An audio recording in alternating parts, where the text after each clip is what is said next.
Urgent! Crimea is gripped by panic. Ukrainian drones are liberating the peninsula. Fuel collapse. Gasoline has completely disappeared in occupied Crimea. The enemy's logistics are dead. Near Feodosia, our drones burned down the occupiers' main oil terminal. On top of that, there is a complete blockade. How is Ukraine preparing to finish off the Crimean Bridge and cut off Putin's army? Our warriors are breaking the backbone of the Russian defense, bringing the liberation of Crimea closer. Greetings, this is the channel Ukraine Today, about how Russian bases are burning and the occupiers are panicking right now. My name is Andrei Silakov, and we are starting. The battle for the liberation of Crimea is entering its decisive phase. Last night, Ukrainian unmanned forces unleashed what can only be described as a true fiery apocalypse on Putin's army.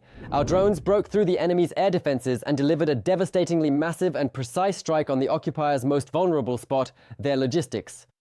In just one night, Ukrainian birds struck no fewer than 23 separate strategic targets at once. And the main objective of this brilliant operation is absolutely clear: to systematically bleed the enemy's forces completely dry before our return to the peninsula.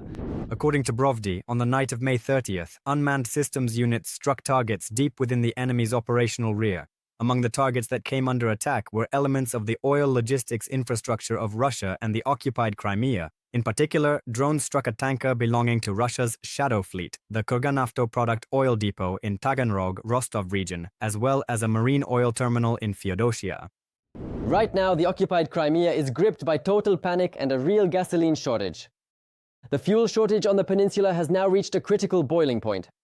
There are massive lines stretching for several kilometers at gas stations, and at most of these stations there is no gasoline available at all. Local residents are in shock, saying you can still drive into Crimea in your own car, but you will likely have to walk back out. There is no fuel, either for civilian vehicles or, most importantly, for refueling Russian military equipment. The fuel collapse in Crimea is intensifying. According to car owners, you can drive onto the peninsula in your own car, but you'll have to leave it behind or walk back because there is no gasoline. To increase the effectiveness of the blockade of the peninsula, it is time to focus on the Crimean Bridge. Ukraine has all the necessary firepower for this. This logistical catastrophe for the Kremlin was caused by the fighters of our 412th Separate Brigade Nemesis. They delivered a devastating strike on the maritime oil terminal in occupied Feodosia. The huge base that supplied Putin's forces is now simply ablaze. Eyewitnesses are posting footage of a massive fire, and a thick plume of black smoke has stretched over the sea for almost 10 kilometers. The enemy has lost millions of liters of fuel that were intended for the front. But the blow to the occupiers was not limited to just the peninsula. Ukrainian drones paid a courtesy visit to neighboring Taganrog, from where Russia also supplies its troops. Operators from the 1st Separate Center broke through the enemy's defenses and set fire to the large Kurganavto product oil depot. Moreover, our soldiers managed to strike the Russians even at sea. A Ukrainian drone launched a successful precision attack on a Russian tanker from the so-called Putin's Shadow Fleet, which was transporting illicit contraband oil. The night of May 30th was explosive. The freedom-loving Ukrainian bird, DBS, successfully struck 23 military targets and objects deep within enemy lines during the course of the night, wrote Magyar. And furthermore... But those were not the only surprises from this explosive night. Right on the military airfield, Ukrainian drones successfully targeted and incinerated an Iskander missile system launcher that was in a combat position and ready for launch. Right next to it, 2 heavy Tu-142 aircraft were completely reduced to ashes. These are specialized long-range anti-submarine aircraft that are based on the design of strategic bombers. He clarified that the strike on the oil depot in Taganrog was carried out by operators from the 1st Separate Center of Unmanned Systems Forces, and the strike on the marine oil terminal in Feodosia was carried out by fighters from the 412th Separate Nemesis SBS Brigade. This entirely brilliant and strategic operation was coordinated by the newly established and highly specialized Deep Strike Center. The results speak for themselves. Ukrainian technologies are already far superior to Russian defenses.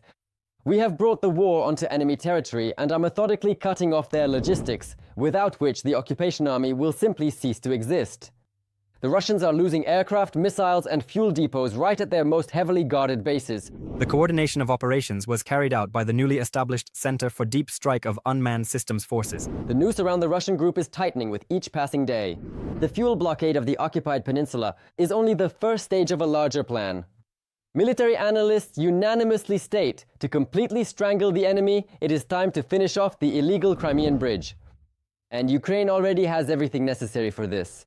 As soon as this logistical artery collapses, Putin's troops will find themselves in a giant trap, and the physical liberation of our Crimea will become only a matter of time. And while the occupiers in Crimea are left without fuel and routes for retreat, Putin's army is running out of its most important resource: people. Western analysts report that Russia's losses have become so severe that the Kremlin is now physically unable to find enough new soldiers to send to their deaths. How the acute shortage of manpower will ultimately shatter the dictator's plans and bring the occupiers' collapse closer. Watch the report. Putin has signed a new law obliging local law enforcement authorities to carry out so-called preventive work with citizens who do not want to serve in the occupying army and are actively seeking to evade mobilization. The new powers are intended to give law enforcement the ability to more strictly control those liable for military service. The law has already come into force. According to the document, which was initiated at the beginning of the year by the State Duma Committee on Defense and Security, the Ministry of Internal Affairs Preventive Activity Plan will now include warning against and preventing evasion of the duty to defend the fatherland, as well as countering the distortion of historical truth. The corresponding amendments are being made to the federal law on the foundations of the system for preventing offenses in the Russian Federation. From a publication by the Moscow Times. Moscow is preparing a mobilization scenario because the campaign to recruit contract soldiers is clearly failing, according to analysts from the Institute for the Study of War. Putin has even signed a decree that, in essence, allows participants in the war against Ukraine and their family members not to repay overdue loans. The document applies to those who signed a contract with the Ministry of Defense from May 1, 2026, for a period of at least 1 year. But experts doubt that this will be able to attract a sufficient number of recruits. According to Ukrainian President Volodymyr Zelensky, Moscow intends to increase the size of the Russian contingent by tens of thousands of soldiers. Such a large-scale mobilization carries serious political risks for the Kremlin and could trigger significant discontent within Russia, which means it poses a direct threat to the regime itself. There are likely internal debates in the Kremlin about whether Russia should conduct another round of forced conscription of reservists. These apparent discussions in the Kremlin about the potential forced conscription of reservists are likely arising from a position of weakness, as Russia is increasingly suffering from poor combat performance, the impact of the war on the Russian economy, declining recruitment levels, and public discontent. From a report by the Institute for the Study of War. The Institute for the Study of War notes that Ukraine has managed to neutralize the key strategic advantage of the Russian army, its numerical superiority on the battlefield. Ukraine's defense forces achieved this through the widespread use of drones and targeted strikes on the enemy's military and strategic assets. And the effective use by the defense forces of various types of drones for reconnaissance and fire adjustment has deprived Russian troops of the ability to secretly infiltrate Ukrainian positions in small groups, as they did before. The Ukrainian army is destroying Russian military equipment and personnel on the front lines much faster than the Kremlin can replace these losses. At the same time, it is becoming increasingly difficult for the Kremlin to finance the continuation of the war. Long-range strikes by Ukraine's defense forces are inflicting significant damage on the aggressor. This is precisely what is needed for Russia to feel that they will have to bear the costs of the war with their own losses. The Russian oil industry will continue to decline if Russia chooses war. And we see clear and visible indications that the Russian political leadership is actively searching for various methods to compensate for their heavy losses at the front. Their occupation force has now significantly diminished in size. They are sending out so-called mobilization orders in much greater numbers, calling Russians up for so-called military assemblies, and implementing a variety of additional strategies to continue this essentially covert mobilization on a much larger scale. The steady pace of contract recruitment in Russia continues to show a downward trend, even despite the increase in initial one-time payments and signing bonuses. Russian recruiters are already trying to enlist new categories of the population for service, including students and women. Experts note that the moment is approaching when the increasingly severe personnel shortage will become one of Russia's main problems in continuing the war against Ukraine. Victoria Chistyukina for Freedom TV channel.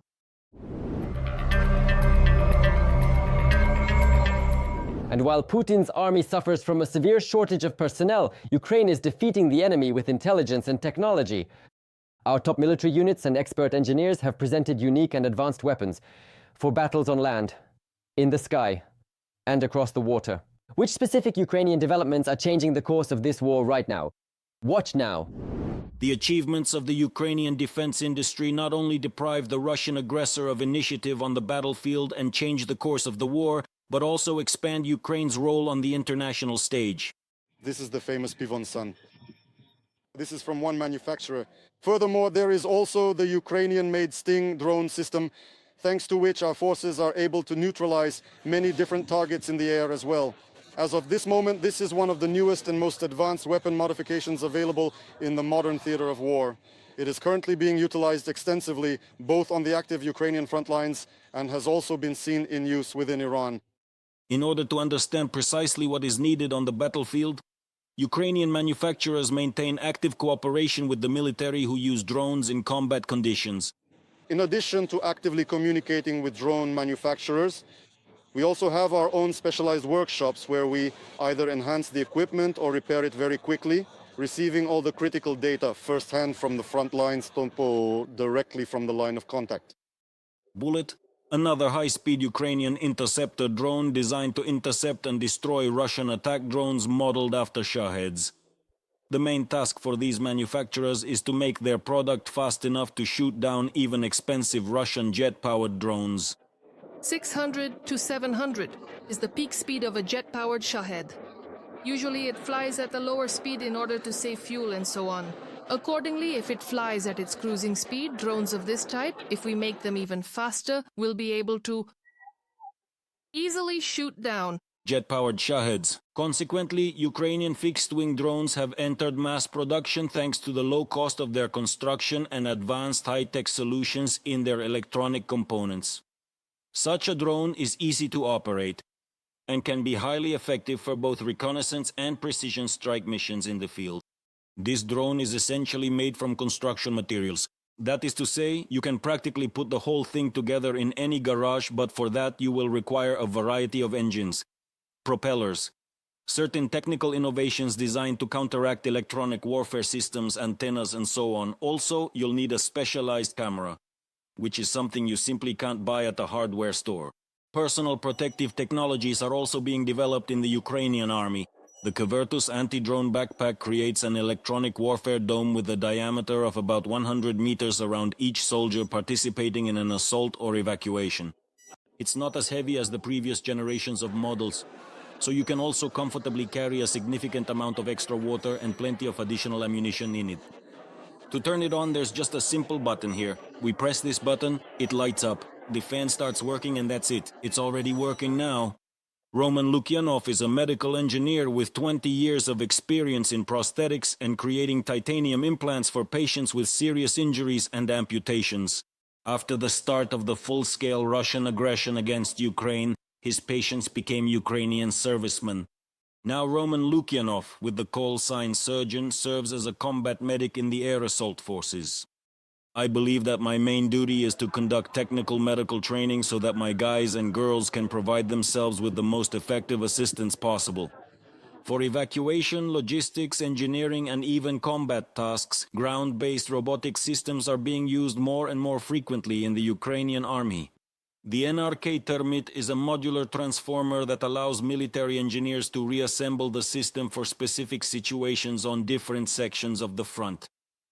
This is not yet a war of transformers, it is a war of people, of infantrymen in particular, but such ground-based robotic systems make it possible to save more lives, to deliver food on time, to evacuate the wounded in time in order to save lives. They help incredibly. And most likely the future of these technologies truly lies in their further development. Alexei Baranovsky, Viktor Golovko from Kiev for Freedom TV channel. And while Ukraine is destroying the occupiers with advanced technologies, Europe is strengthening its borders in the face of a new Russian threat. European Commission President Ursula von der Leyen personally arrived in Vilnius to declare full solidarity and increased support for Lithuania, Latvia, and Estonia. How exactly will European allies protect the Baltic region from the Kremlin's hybrid attacks? Find out in our report. Russia is conducting an information operation against the Baltic states to deter them from further assisting Ukraine, stated the Lithuanian State Security Department. The Kremlin's rhetoric is becoming increasingly aggressive and hybrid attacks are intensifying. For example, Moscow accused the countries of the region of allegedly allowing Ukraine to use their airspace to launch drones against the territory of the Federation. Lithuania, Latvia, and Estonia categorically denied this falsehood. They have officially stated that drones frequently land within their territory, exclusively and entirely as a result of Russian electronic warfare systems. We must understand that, first and foremost, an information operation is being conducted against us, which exerts significant pressure on us to abandon or limit our support for Ukraine. This, of course, could be a component of a much broader strategic plan. In such a complex information environment under pressure, certain provocations can be organized under the cover of the current information background and threats that are currently being spread everywhere. Remigijus Bridis, director of the State Security Department of Lithuania, from a publication by the Lithuanian National Radio and Television. Russia will appeal to the International Court of Justice over the alleged violation of the rights of the Russian-speaking minority in Lithuania, Latvia, and Estonia, according to the Russian Foreign Ministry. At the same time, Moscow has launched a disinformation campaign, the essence of which is a series of accusations against the Baltic states of allegedly rewriting history and persecuting dissenters. Under the pretext of protecting compatriots, Russia is trying to create the impression among its domestic audience that diplomatic mechanisms for interacting with the Baltic states have allegedly been exhausted. Such rhetoric may indicate preparations for further aggression and serve to justify aggressive actions against neighboring states. From a statement by the Center for Countering Disinformation under the National Security and Defense Council of Ukraine on Telegram. Today's council is very important because we put together the agenda.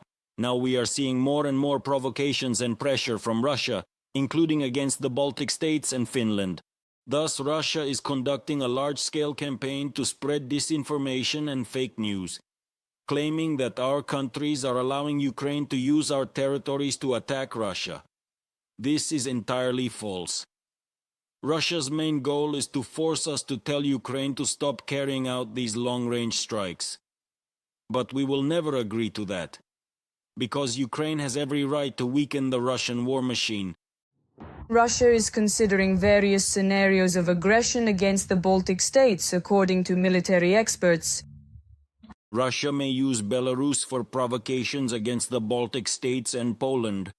Thus, Putin could take advantage of this and claim that the aggression is spreading. Let's come to an agreement as soon as possible. Put pressure on Ukraine, involve Europe in negotiations, anyone you want, but let's put an end to this because the war will spill over into NATO countries' territory. This is a potential scenario, carrying out provocations from the territory of Belarus against the Baltic states using drones, infiltration by sabotage groups, and acts of sabotage on the territory of Lithuania, Latvia, Estonia, and Poland. Oleksandr Musienko, head of the Center for Military Legal Studies on Telegram. Recently, Putin signed a law that allows him to use the army for the so-called protection of Russian citizens abroad. All of this is part of a campaign to pressure Kyiv's partners, experts are convinced. They are at war not only with Ukraine, but first and foremost in an information war against the entire West. Furthermore, these hybrid attacks, which often take place in the information sphere, are certainly nothing new to us. They will continue to try, in many different directions, of course, to disseminate their deceptive lies and malicious fabrications to the public. This also clearly demonstrates the nervousness on the part of Russia, specifically the Russian leadership within the Kremlin, that they are currently unable to sufficiently protect themselves or their own sovereign airspace against these increasingly successful attacks by Ukraine on sensitive and strategically important targets, including those near the city of St. Petersburg. And that is exactly why they want to suggest that it is not just Ukraine alone, but also several other neighboring countries that are actively helping Ukraine in these specific attacks. Information operations, provocations, sabotage, and blackmail have long been part of the aggressor country's strategy. But instead of weakening support for Ukraine, partners are strengthening cooperation with Kyiv, expanding joint defense programs, and reinforcing their own defenses. At the same time, the experience of Ukraine's defense forces is already becoming the foundation of a new security architecture for Europe. Karina Laloyan for Freedom TV channel. And what do you think about these events? Comment below, like, and follow for the latest news. There's more to come.